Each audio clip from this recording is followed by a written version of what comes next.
NBD Film Production ni दिहुनगिरि again Brahma दैमारि दैदेननाय tractor driver बैसागु album शुटिंगा सोलिगासिनो।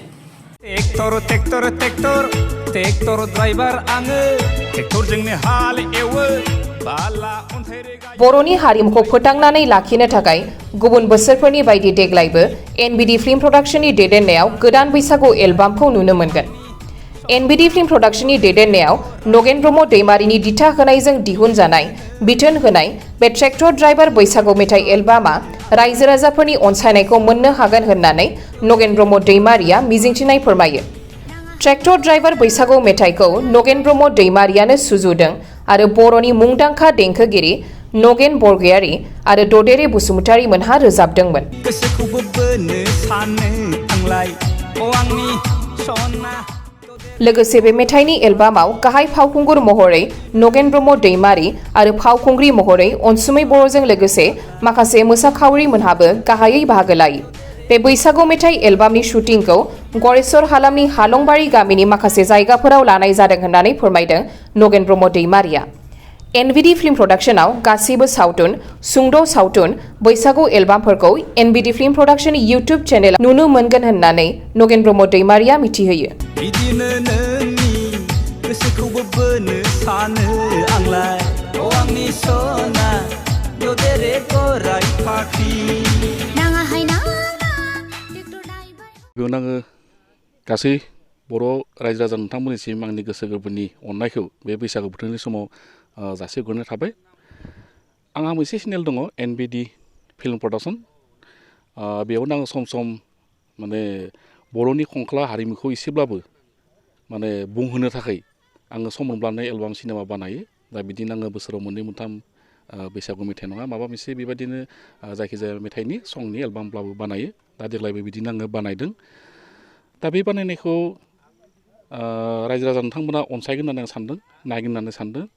खारन आं नोंथांमोननि थाखायनो बे एलबामखौ बानायदों ट्रेक्टर ड्राइभार मेथाइआ आरो बेखौ रोजाबदों जोंहा बर'नि मुंदांखा मेथाइ खनगिरि नयन बरगयारिया आरो गोदानै जाखांफुनाय सासे जोंनि बे ओनसोलनिनो आइजो सिंगार मेथाइ खनगिरि ददेरे बसुमतारिया।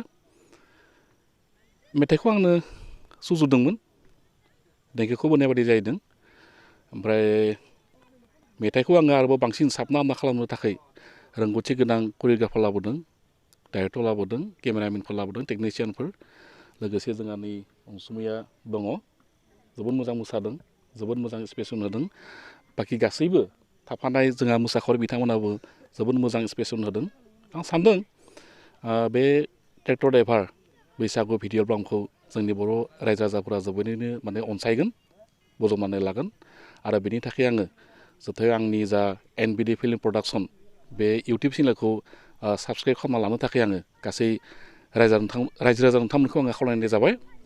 आरो बे इउटुब चेनेलखौ जेनेबा आङो फैसा मोननो थाखाय नङा दे, जास्ट इन्टारटेनमेन्टनि थाखाय आं बानायदों। रायजो राजाफोरनो बेनि गेजेरजों माबा मोनसे मेसेज होनो थाखाय बेनो आंनि खावलायनाय। बेजों लोगोसे जे नोंथाङा बावैसो मोनसे खुलिबाय होनना बुंदों जे मोनसे प्रडाक्शन, बे प्रडाक्शनखौ बेसेबां जौगानो सानदों, जौगाखांहोनो? आं बे प्रडाक्शनखौ आं दिनै 2007 मायथाइनिफ्रायनो आं जागायदोंमोन NBD फिल्म प्रडाक्शन। गोबां एलबाम दिहुनबाय, अनसुमै मोनाबो गोबां मोसाबोदों आगोलनिफ्रायनो आरो गुबुन गुबुन महरगिरिफोरखौ आङो बेवहाय चान्स होनाय जादोंमोन। मुभिबो दङमोन, जेरैबायदि थांनो नाङाखौ नागारनानै, थाइनै मेगन एलबाम, बेफोरो गब्ला सिखाव मुभिमोन बेफोरो आरो गोबां बेबायदिनो एलबाम दिहुनदोंमोन। आरो बेनि गेजेर गेजेर आङो दोंफा दोंनै बिदिनो एलबामफोर दिहुनबोबाय थादों। दा बेफोरखौ आङो बेफोराव आपल'ड होदों आंनि इउटुब चेनेलावहाय, रायजो राजाफ्रानो नायथों होननानै। मोजां मोजांखौ लानानैहाय गाज्रि गाज्रिखौ गारनानै गावबा गाव जिउआव सोलिनो नाजायोब्ला आंनि बेफोर दिहुनथाइनिफ्राय माने गावारि जिउआव एबा बर' हारिनि माबा मोनसेब्लाबो मुलाम्फा जागोन एबा हारिनि जौगानाय जागोन होननानै आं सानदों। बेखिनियानो दिनै जोबनो गोनांमोन, नाथाय जोबाब्लाबो गाबोन जोबोब्ला समफोरनिफ्राय एडिटिङाव आङो जगोन। बेनिफ्राय सानब्रै सानबानि उनाव आङो बे मेथाइखौ रायजो राजानो हगारनानै होगोन, ट्रेक्टर ड्राइभार। बेजों लोगोसे उनाव मा खालामनो सानो नोंथाङा? आं बेनि उनाव कर'ना बोथोरफोरनि थाखायनो आङो 2 बोसोर सिगां लादों मोनसे प्रजेक्ट फुल मुभिनि, नाथाय बेखौ हायाखिसै। सिनेमा बानायनो होना लाखिना दोननो फैसायाबो जोबगालांबायसो बुंनो थांब्ला गेजेराव। खावसे मानि दा बिदिनो इयुनाव सानदों आङो बोथोरफ्रा मोजां फैयोब्ला मोनसे मोजां सिनेमा बानायगोन आङो एलबामफ्राथ' थाखाबाय थागोनानो दोंफा दोंनै गेजेर गेजेर बानायलांबाय थागोन बैसागुआनो जा एबा गोदान बैसागु माबा गोदान मेथाइआनो जा बिदिनो आं गावबो फाव खालामो आं गुबुनफोरखौ एसे एनै निउ जेनेरेसनफोरखौ माने बाहागो लाहोनो मोननानैबो आङो गावखौनो जोबोद गोजोननाय मोनो बेबायदि आरो माखासे जे बिसाया माखासे जे थांखि लाबाय थानायखौ नुनो मोनो बे बिथिङाव नोंथाङा मा बुङो जोंनि बिसाया बारा गोजाम आफाद नङा जों बेखौ जोंनि बर' हारिनि मोनसे हारिमुनिनो बिथिं होनानै जोङो सावथुन मुलुगखौ सरजाबनानैहाय बेनि गासै बिथिंखौ जौगानो थाखाय जोङो बिसाखौ दानाय जादों बे बिथिङावहाय जों दा बेनो जोङो सरकारखौबो नास्ताबदों बिटिसिखौनो होन आसाम सरकारखौनो होन जे जोंनि थाखाय जोंनि ओनसोलाव मिनि सिनेमा हल लुना होनांगौ आरो आर्टिस्टफोरनि थाखाय माखासे राङारि हेफाजाब एबा अनसुंथाइ बा गुबुन गुबुन बिथिं दङ बेफोराव जाहाथे सोरखारफ्राबो जोंखौ नायफैनो जों बेनि थाखाय खावलायनाय थादों आरोबाव जोंनि जा मावनो गोनां गोबां बिथिं थायो जौगानायनि बेलायावहाय जों बेफोरखौहाय मावफुंलांनो थाखाय जों बिसाखौ दानाय जादों आरो नै दा जोङो मावगासिनो दङ हानायखौ जों गोबां आइ कार्डफोरखौ राननायनिबो जोङो हाबाफारिखौ लाबाय अलरेडि जोङो रानखांबायबो आरो देग्लायनि जा जोंहा बिसानि माने बोसोरारि जथुमा जों बेखौहाय जों देग्लाय मुसलपुराव लादों एप्रिल दाननि गेजेराव जागोन आरो बेयावबो आङो माने गोबां नङाब्लाबो गोनांथि जानाय खायसे जोंनि जा लानो गोनां थांखि बेफोरखौ लानानैहाय जोङो खामानि मावनो थाखाय जोङो आगान सुरलांगोन बेफोरनो जोंनि थांखिया आरो इयुनाव फैबाय थागोन जोङो समजों थासारिजों गोरोबनानैहाय मा खामानि मावनांगौ जों बेफोरखौ मावलांबाय थानाय जागोन उनावहाय खुलुमबाय आं अनसुमै बर' गिबियावनो गोदान बैसागु बोथोरनि नोंथांमोननिसिम आंनि गोसो गोरबोनिफ्राय अननाय सिबिनायखौ जासिहरनाय थाबाय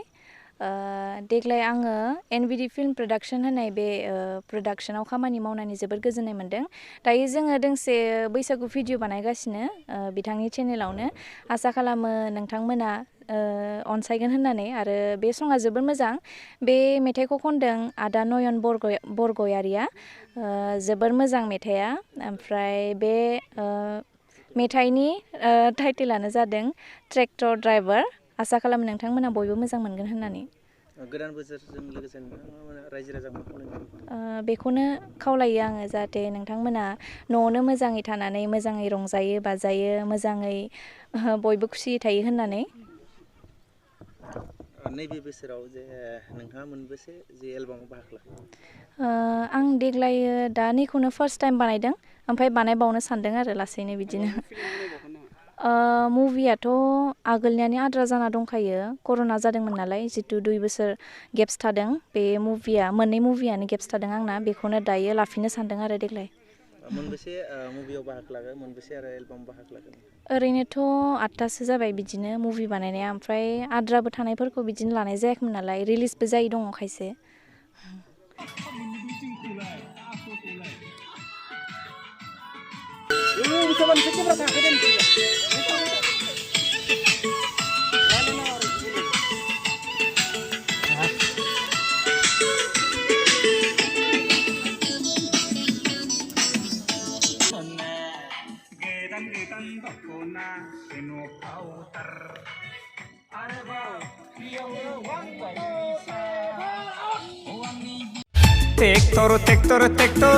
ट्रेक्टर ड्राइभार आङो ट्रेक्टरजोंनो हाल एवो बाला अन्थाइ रोगायो बायदि मुवाबो बोयो बिदिनो नोंनि गोसोखौबो बोनो सानो आंलाय आंनि सना ददेरे गराय फाख्रि बिदिनो नोंनि गोसोखौबो बोनो सानो आंलाय आंनि सना ददेरे गराय फाख्रि